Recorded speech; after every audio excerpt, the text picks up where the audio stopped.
আজকে আপনারা দীর্ঘক্ষণ এখানে অপেক্ষা করে এই নির্বাচনী পথসভা সফল করার জন্য অপেক্ষা করেছেন। আমি প্রথমেই কথা দিতে চাই যে গ্যাসের সমস্যাটা আমরা বেশ কিছুদিন যাবৎ এটা নিয়ে কাজ করছি এবং কিছু কিছু এলাকায় ইতিমধ্যে সমাধান আমরা করেছি।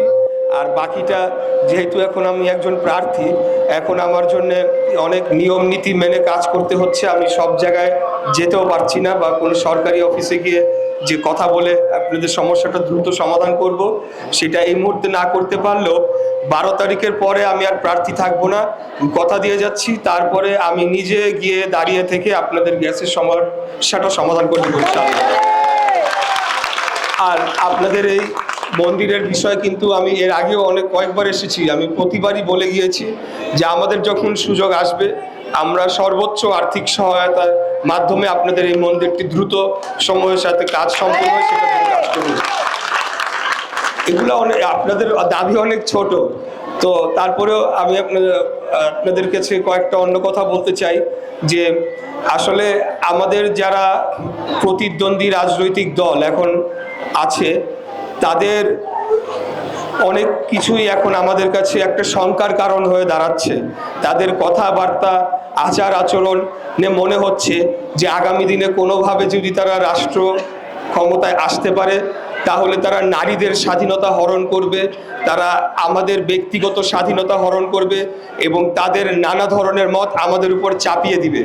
এবং আপনারা লক্ষ্য করে দেখবেন যে তারা বলছে শান্তির কথা, কিন্তু বিভিন্ন জায়গায় কিন্তু তারা পায়ে পাড়া দিয়ে ঝগড়া করছে আমাদের ব্যাপারে, আমাদের বিভিন্ন পর্যায়ের নেতৃবৃন্দের ব্যাপারে অত্যন্ত অশালীন কুরুচিপূর্ণ মন্তব্য করে চলেছে এবং খিস্তি খেওরের কোনো শেষ নাই, সেটা অনবরত ক্রমাগত তারা করে চলছে। হয় তারা করছে বা তাদের কোনো অপরাপর আরেকটা সহযোগী দল তাদের লোকদেরকে দিয়ে করাচ্ছে। তো আমরা মনে করি যে আগামী 12ই ফেব্রুয়ারি নির্বাচনটি বাংলাদেশের ভবিষ্যতের জন্য অত্যন্ত গুরুত্বপূর্ণ এবং কোনোভাবেই আমরা এই যে একটা শক্তি তারা যদি রাষ্ট্র ক্ষমতা কোনোভাবে পায় তাহলে আমি মনে করি যে তারা আমাদের সকল ব্যক্তি স্বাধীনতা হরণ করে নেবে, তারা মহিলাদেরকে নারীদেরকে ঘরের ভিতরে ঢুকিয়ে গৃহবন্দী করে দিবে এবং সার্বিকভাবে নারী পুরুষ সকলেরই ব্যক্তি স্বাধীনতার উপরে চরমভাবে হস্তক্ষেপ করবে। আর আরেকটা বিষয় যেটা আমাদের শ্রদ্ধেয় মকবুল ইসলাম খান টিপু চাচা বলে গিয়েছেন যে আমার যারা প্রতিদ্বন্দ্বী প্রার্থী, আমি শুধু এই আসন না সারা বাংলাদেশ ব্যাপী তাদের 2-4-5 জন নেতার বাইরে যারা প্রার্থী হয়েছে তাদেরকে তো আমরা চিনতামই না, এই নামে যে কোনো ব্যক্তি আছে তাকে আমরা জানতামই না, যতদিন না পর্যন্ত হঠাৎ একদিন রাস্তায় দেখি তাদের একটা ফেস্টুন লাগানো, পোস্টার লাগানো। তো এখন তারা হঠাৎ করে উদয় হয়ে এখন যে ধরনের কথা বলছে, যেমন আমি ঢাকা 17 একটা আলোচিত আসন, সেই আসনের আমাদের প্রতিদ্বন্দ্বী দলের প্রার্থীর কথা বলতে চাই। সে নানা ধরনের বিতর্কিত মন্তব্য করে যাচ্ছে। পরশুদিনে আমি একটা ভিডিও দেখলাম, সে বলছে যে আমরা হুমকি নেই না। একটা সাংবাদিক তাকে প্রশ্ন করেছে, সম্ভবত প্রশ্ন করেছে যে আপনি কি কোনো হুমকি পেয়েছেন কিনা, কারণ ওটা শোনা যায় নাই। তো সে তার উত্তরে বলছে যে আমরা হুমকি নেই না, আমরা হুমকি ধামকি দেই। আমরা সুন্দরবনের মানুষ, আমরা সারা জীবন হুমকি ধামকি দিয়ে আসছি। তা আমার প্রশ্ন হচ্ছে, একজন রাজনীতিবিদ কি হুমকি ধামকি দিতে পারে বা হুমকি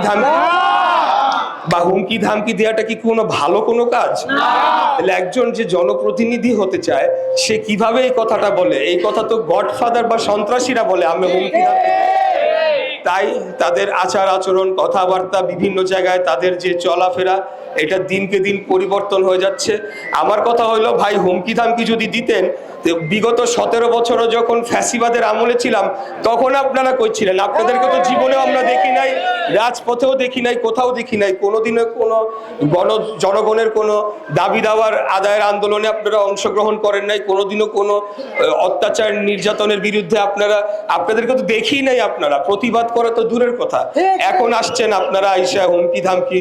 তো আমরা বলতে চাই, আমরা মনে করি এগুলা কেবলমাত্র উস্কানি দেওয়ার জন্য এই কথাগুলো তারা বলছে। এবং যেহেতু তারা, আমি মনে করি বিগত 1.5 বছর যাবৎ তারাই ছিল ক্ষমতাসীন দল, এখন একটা নির্বাচনের মাধ্যমে নতুন সরকার আসতে যাচ্ছে, তাই তারা ক্ষমতা হারানোর ভয়ে কোনোভাবে নির্বাচনটাকে বিতর্কিত করা যায় কিনা, বা একটা সাংঘর্ষিক পরিস্থিতি তৈরি করে পরে শেষ মুহূর্তে বলবে লেভেল প্লেইং ফিল্ড নাই, আমরা নির্বাচন করব না, নির্বাচন বানচাল করা যায় কিনা। তা আমরা সেই ধরনের উস্কানিতে পাড়া দিব না। আমরা গণতান্ত্রিক পন্থায় শান্তিপূর্ণ উপায় ক্ষমতা হস্তান্তর করে আগামী দিনে বাংলাদেশের ভবিষ্যৎকে সিকিউর করতে চাই, এটাকে নিরাপদ করতে চাই। আপনারা সবাই ভালো থাকবেন। আমি আপনাদের ছেলে, আপনাদের সন্তান। যে কোনো বিপদে আপদে আপনারা আমাকে 24 ঘন্টা, আমি রাজনীতি করার শপথ নিয়ে মাঠে নেমেছি। আমৃত্যু জনগণের কল্যাণে, দেশ ও জাতির কল্যাণে রাজনীতি করে যাব। আপনারা আমার জন্য দোয়া করবেন।